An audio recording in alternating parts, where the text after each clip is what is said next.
My name is Gail Boudreaux, and I'm 46 years old. If you were to glance at my life from the outside, you might say I've got it all figured out. A solid career at a reputable toy manufacturing company, a stable marriage that has lasted 2 decades, and a grown son named Eric who's recently married. But let me tell you something right off the bat. Appearances can be painfully deceiving. It all started when my husband Ben came home one evening while I was elbow deep in preparing dinner. I had just come home from work. Tired, but in that good kind of way. The smell of garlic and onions filled the air, and I remember humming to myself when I heard him shuffling around in his office. "What are you doing in there, Ben?" I asked casually, wiping my hands on a dish towel as I peeked through the doorway. He turned around in his chair with a look I hadn't seen in years. Mischievous, soft, like he had a surprise up his sleeve. "I was just thinking," he said. "It's been way too long since we went on a trip together, just the two of us." You have no idea how much those words meant to me. I gasped and said, "Are you serious? A vacation?" "Yes. Oh, Ben, that sounds amazing." I had been running on empty, juggling work, cooking, cleaning, and all the emotional weight of this family. The thought of getting away even for a few days felt like a breath of air after holding it in for far too long. So we started planning. We chose Miami, sun, beach, good food. I went all in, bought a new swimsuit, ordered a travel guide, even treated myself to a little diet and some spa products. I hadn't felt this excited in years. This wasn't just a getaway. It was, in my heart, a chance to reconnect with the man I married before life got messy. But something in the back of my mind tugged at me. Eric and Amy, our son and his wife. Let me back up a bit here. Eric has never really liked me. Honestly, I've spent years trying to understand why. Ever since middle school, he acted like I was an inconvenience. A burden. Whenever I tried to talk to him, he'd roll his eyes, mutter whatever, or flat out ignore me. If I dared to ask him to help out around the house, he'd scoff or say something like, "Go back to cooking, Mom." Sometimes he would even lock me out of the house. I'd come home with groceries and find a chain on the door. I'd call Ben in tears, and every single time he'd say, "He's just going through a phase, Gail, he'll grow out of it." But Eric never grew out of it. Then he met Amy. If you've ever seen two people perfect for each other in the worst possible way, that's Eric and Amy. She had this bold, brash look, brightly dyed hair, flashy outfits, layers of makeup. She wore her attitude like a badge of honor, but the real dagger was her mouth. One of the first things she ever said to me, when no one else was around, was, "No wonder Eric hates you." Yep, that happened. From then on, every visit from them was a nightmare. They'd show up empty-handed and full of complaints, stay for dinner, bark orders at me like I was the hired help, and then leave without so much as a thank you. Amy once laughed in my face and asked, "Why are you still working? I couldn't imagine spending hours surrounded by old men building toys." She doesn't work, never has, never will. She lives off Eric, who barely respects himself, let alone his mother.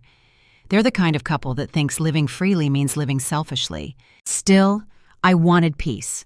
I really did.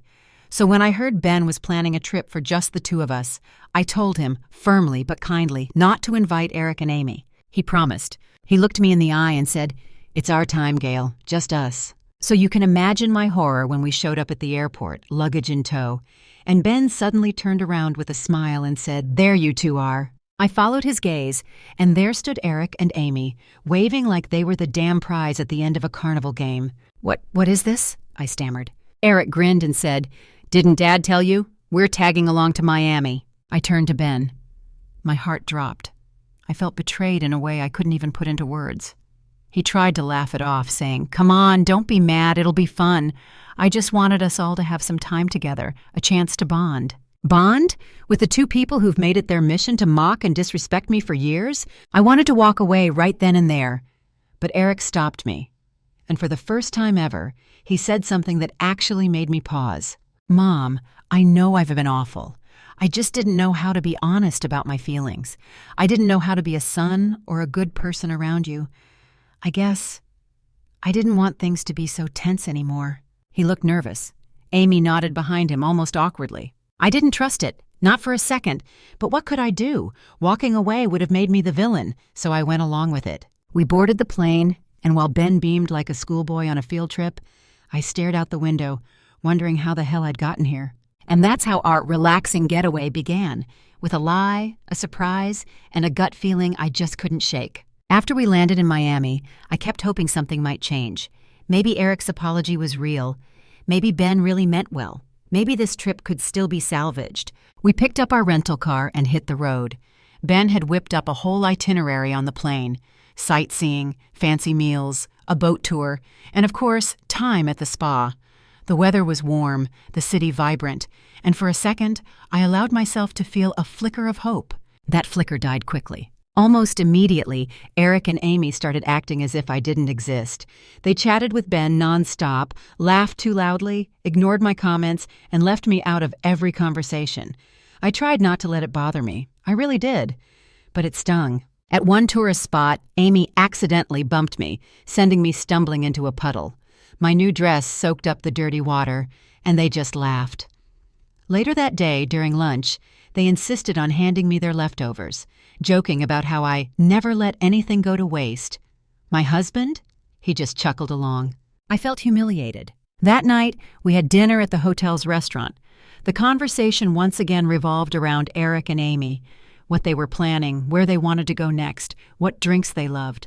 I sat there, picking at my food, feeling more like a shadow than a human being. Back in our hotel suite, things got worse. Ben stepped out to grab snacks from the little shop in the lobby. While he was gone, Eric and Amy came into our room without knocking and plopped themselves on our bed like they owned the place. I was about to tell them to leave when Eric pulled out a pack of cigarettes and a lighter. "You've got to be kidding me," I said, standing up. "This is a non-smoking room." Eric just smirked. "Relax, Mom, it's no big deal. It'll air out." Amy joined in, waving her own cigarette like it was a fan. "It's not like we're lighting up in a nursery." I snapped. "You both know I have asthma, and you both know this room is non-smoking. If you light those, we could get kicked out. What is wrong with you?" Eric rolled his eyes. "You're so dramatic. You've always been like this." I was fuming. "Dramatic? This is basic respect and health. I begged your father not to bring you here for a reason." That's when Amy, with that smug little smile of hers, said something I'll never forget. "You know, Gail, if you hate us so much, maybe you should just sleep in the parking lot or something." The words hit me like ice water. Ben came back right then, holding bags of chips and sodas. "What's going on?" he asked, startled. I couldn't even look at him. "I'm done," I said. "I can't do this anymore. I'm not staying in this room with them another second." "Gail, wait!" He reached for my arm, but I yanked away. "Don't touch me. Don't say anything. You made your choice when you invited them. Enjoy your trip." I grabbed my phone and purse and walked out without looking back. I made my way to the rental car and sat behind the wheel, my chest tight. I didn't start the engine right away. I just sat there, breathing, staring at the steering wheel. I didn't cry. I didn't scream. I just felt empty. Eventually, I started driving. The streets of Miami at night are beautiful, quiet and glowing, like a different world. I drove for hours, no destination in mind, just needing space, air, freedom. With my phone turned off, I felt peaceful. I didn't want to hear their voices. I didn't want any more fake apologies or excuses. I rolled the windows down and let the wind rush through my hair. For the first time in years, I felt like I was alone with myself. Just me. No insults, no walking on eggshells. I pulled into a parking lot by the beach around 3 a.m., too tired to drive anymore. I tilted my seat back and stared at the sky. There were sirens in the distance, but I paid them no mind. I closed my eyes and let sleep take me. When I woke up, it was morning. The sun was rising over the ocean, casting golden light across the waves. I got out of the car, stretched, and found a little beach cafe nearby. I ordered a light breakfast and sipped my coffee while watching the sea. It was the most peaceful I'd felt in years. Then I turned my phone back on. It lit up like a Christmas tree. Missed calls, voicemails, text after text from Ben and Eric. Over 30 notifications. Then, as if on cue, Ben's name popped up with an incoming call. I hesitated and then answered. "Gail, where are you? Oh my God, are you okay?" His voice was frantic. "I'm fine," I said calmly. "Just had breakfast by the ocean." "You're having breakfast? Gail, we're in a crisis." Eric's voice suddenly cut in, yelling, "How could you just disappear like that?" "What happened?" I asked. Ben groaned. "After you left, we had a little party in the room. Some wine, some snacks, a few cigarettes, and we all fell asleep." My heart sank. Eric chimed in, panicked. When we woke up, the whole room was full of smoke. The hotel had to evacuate everyone, fire trucks, alarms, everything. Amy's in the hospital with a minor burn, and now we're being questioned by the police." I was speechless. "And you," Ben added, his voice shaking, "just left us. You turned off your phone and disappeared. Do you know how worried we were?" That's when I realized. The sirens I'd heard in the distance, they were for them. "I didn't leave you," I replied. "You pushed me out, and now, once again, you want me to come running to take care of everything?" Ben said something about needing me to go to the hospital and stay with Amy because he and Eric had to deal with the police. That was it. That was the moment I realized nothing would ever change. I took a deep breath and asked the question that had been sitting on my tongue for years. "Ben, who's more important to you, me or Eric and Amy?" He was silent for a second. Then he mumbled, "Gail, this isn't the time." "No, this is exactly the time. You've made your choice clear over and over again. I'm just asking you to admit it." He didn't answer, and I laughed. Not a joyful laugh, a tired, sad one. "You know what? I finally understand. Eric was never mine to begin with. He's yours. And that woman's." "What?" Eric shouted through the phone. "What are you talking about?" Ben stuttered. "Gail, stop. This isn't fair." I cut them both off. "No, you two have had your say for years. It's my turn now." I held the phone close to my ear, but I didn't say another word right away. I let the silence settle, thick and uncomfortable, the kind that forces people to really listen. "Eric," I began slowly, "you're not my biological son." Silence. "You're the child of your father and another woman, a woman he had an affair with years ago. She worked at the same company as us, a subordinate. I found out too late. By the time I knew, she was already pregnant. She came to me, crying, begging me not to press charges or demand alimony. She said she would give the baby to me if I promised to protect Ben's reputation. She didn't want the child. She was planning to leave it at an institution." I took a deep breath. The memories came flooding back, heavy and sharp like broken glass. "I hated her," I whispered. "I hated everything she represented. But I couldn't let an innocent child pay for their mistake. So I agreed. I told myself I could raise you as my own, that I could forgive Ben, that we could be a family." Ben's voice came back, furious and panicked. "You said you'd never tell him. We promised." "That promise died the moment you chose them over me again and again," I snapped. "I kept your secret. I raised your child. I worked, cooked, cleaned, sacrificed, and for what? To be treated like garbage? To be mocked in my own home on my own vacation?" Eric's voice was hollow now. This can't be real. You're lying. You're just trying to hurt me." "I wish I were. I've kept proof all these years. Photos, letters, a birth certificate. Do you want to see it?" Ben started shouting again, but I hung up. I blocked his number. Then I blocked Eric and Amy, too. I sat in the car for a while, watching the waves crash in the distance. I didn't cry. I didn't scream. I just felt free. Tired, but free. For years, I had swallowed my pain, smiled through insults, carried burdens that weren't mine. And in that moment, I felt like I had finally set those burdens down. I didn't return to the hotel. I didn't check on Amy in the hospital.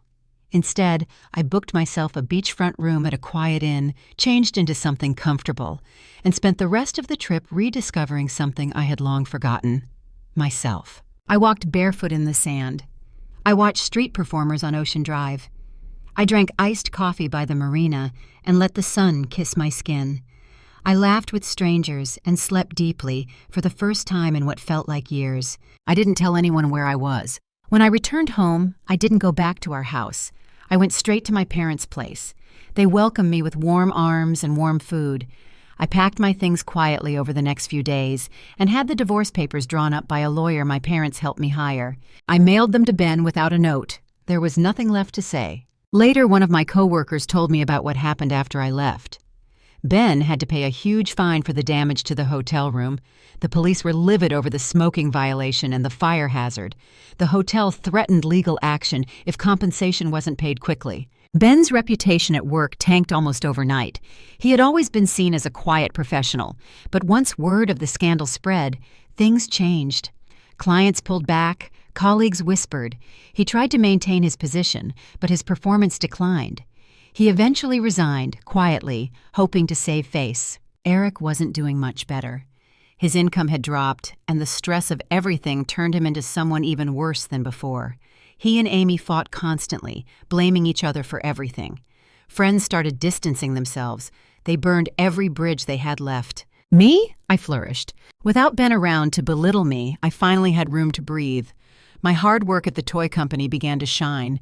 I got promoted to accounting manager within months. My ideas were taken seriously. My voice was heard.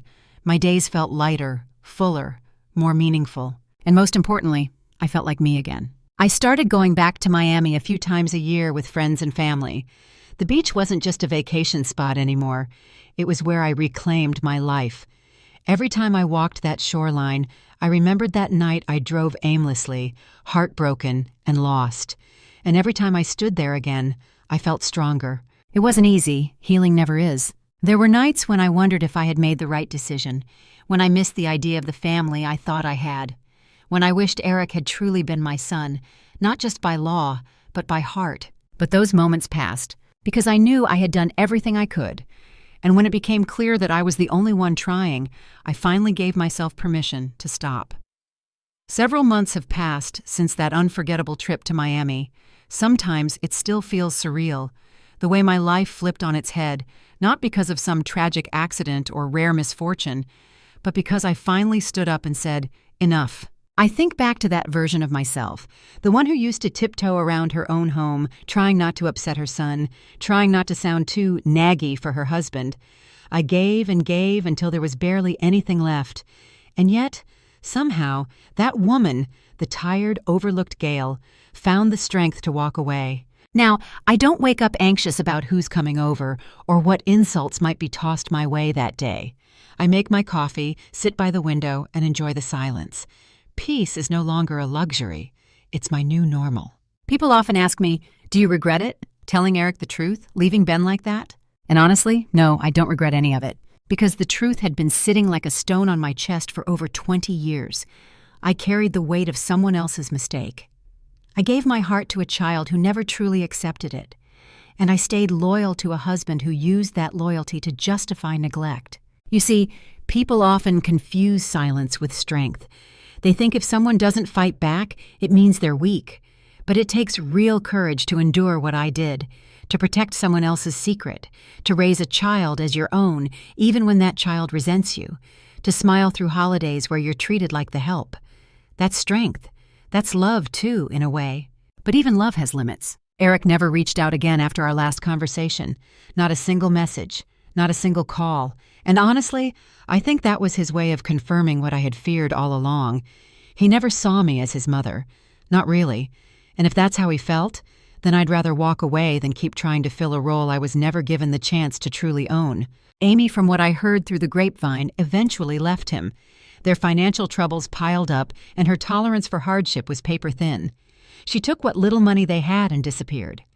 Eric now lives alone, burdened by the consequences of his own actions. As for Ben, he tried for a time to win me back. He sent flowers, letters, left voicemails full of guilt and nostalgia. He even showed up at my parents' doorstep once. But by then, I had built enough strength to look him in the eye and say, no. I told him something I think I had been trying to believe myself for years. I loved you, Ben, not because you were perfect, not even because you were good to me, but because I believed in the promise we made, and I fought every day to keep that promise alive. But you let it die quietly every time you stood by and watched me suffer. He didn't argue, he just nodded. For once in his life, he had nothing left to say. The divorce was finalized quickly after that. I didn't ask for anything but peace of mind, and in return, I got it. With time, I started rebuilding, not just the practical stuff, bank accounts, living arrangements, routines, but the internal things too. Self-worth, confidence, joy. I started going to yoga classes on Saturday mornings, took up photography, joined a local women's book club where we talk more about life than we do about literature, and that's fine by me. I laugh more now. I sleep better.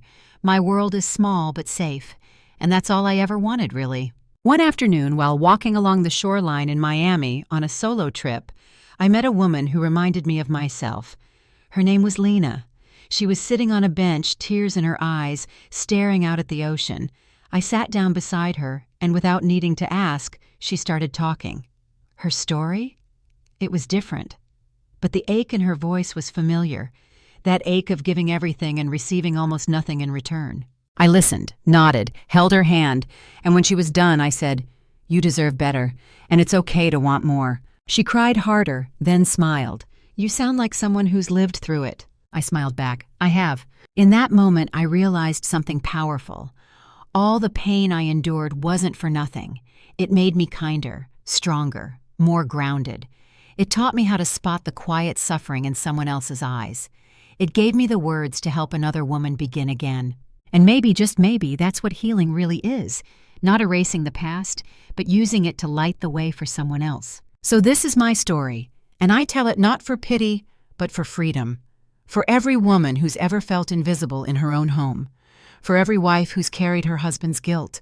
For every mother who's poured love into a child that couldn't see it. You are not weak, you are not crazy, you are not alone. I see you, I was you, and if I can step into the light, so can you. Now every time I return to Miami, I don't think about the fight or the betrayal, or the night I slept in the car.